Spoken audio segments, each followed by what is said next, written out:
Bonjour tout le monde. Allez, aujourd'hui c'est Nitrox. On repart sur l'épave de Bromel. Pour ceux qui suivent la chaîne, vous vous souvenez que la semaine dernière, la plongée a été complètement catastrophique. On avait une visibilité de même pas 1 mètre. Et donc cette semaine, on y retourne. On est déjà un peu obstiné, donc on va aller voir si c'est mieux. Donc c'est pas très loin de notre camp de base, hein, 7 km en bateau, donc c'est très rapide. Nous sommes aujourd'hui 4 plongeurs expérimentés. On arrive sur place et on s'équipe très rapidement, on n'a même pas besoin de se parler, chacun sait ce qu'il a à faire, ça va très très vite. On se met à l'eau, je suis numéro 2 pour me mettre à l'eau, et c'est parti. Allez, on descend très rapidement, déjà à 15 mètres je vois toujours le bateau, ce qui est plutôt bon signe. Et je continue à descendre, tout le monde est là, ça descend assez rapidement. L'avantage d'avoir des plongeurs expérimentés. 25 mètres, on voit toujours le bateau au-dessus. Et on voit déjà très très bien le fond. Voilà, et je vois l'épave déjà. Donc je sais qu'on est arrivé et qu'aujourd'hui la plongée sera une belle plongée. Voilà, on se laisse descendre tranquillement sur les derniers mètres. Alors l'épave est environ à 30 mètres de fond. C'est un petit bateau qui fait dans les 35 mètres de longueur, qui est posé à l'envers sur le fond. C'est dommage qu'il ne soit pas posé droit parce que là toutes les superstructures ont été écrasées, donc on ne voit plus de superstructure, il n'y a plus rien, il n'y a plus que la coque. Ça doit être un ancien remorqueur, d'après son hélice et son appareil propulsif, là comme on le voit, ça ressemble à un ancien remorqueur. Voilà, donc comme d'habitude, on va avoir kyrielle de petits poissons, et puis j'espère qu'on en verra aussi quelques un peu plus gros.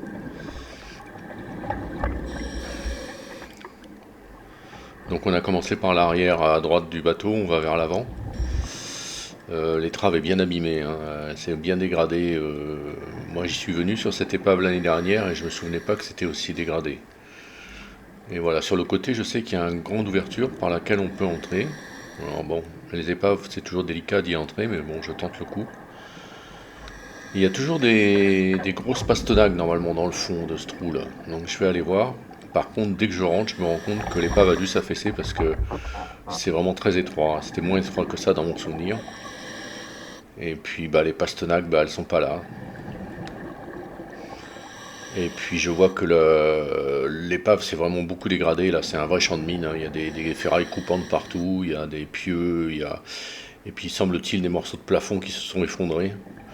Donc bon, je vais pas trop traîner ici, hein, parce que j'ai pas envie que la cabane me tombe sur la tête. Donc je vais pas rester dans ce trou, qu'en plus c'est très étroit, hein. Faut être bien équilibré pour pas se râper au fond et pas se cogner en haut, parce que c'est pas large du tout. Voilà. Donc bon, je ressors. On va aller traîner dans les roches plutôt autour, voir ce qu'il y a. Un beau poisson chirurgien.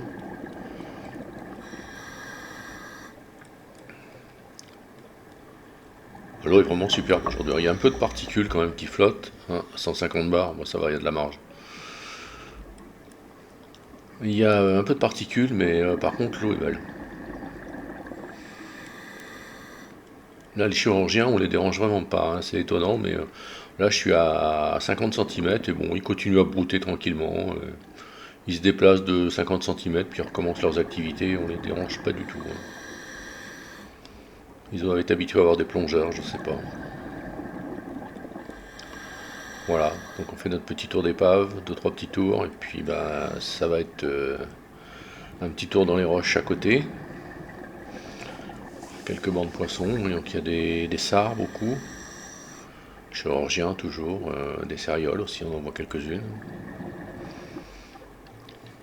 Retour sur l'épave, on s'était éloigné d'environ 50 mètres. Et puis c'est l'heure de remonter déjà. Alors moi j'ai 100 barres dans le bloc là à ce moment-là et j'ai pas trop envie de remonter là, mais bon, c'est comme ça.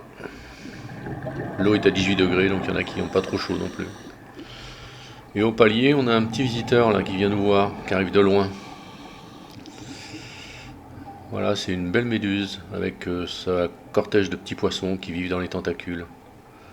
Alors ils sont tranquilles là parce que les autres poissons ne peuvent pas approcher, hein. Les tentacules de la méduse sont empoisonnés. Et eux ils sont immunisés donc ils sont tranquilles là. Personne ne viendra les chercher là.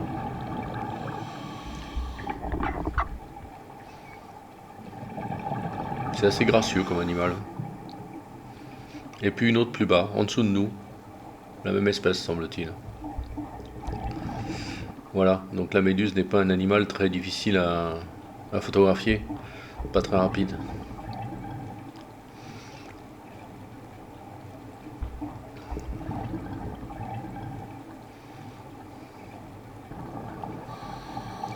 Allez, surface, c'est terminé.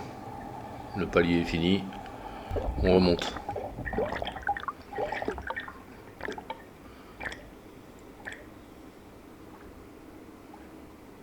Et le bateau est déjà là, ils arrivent.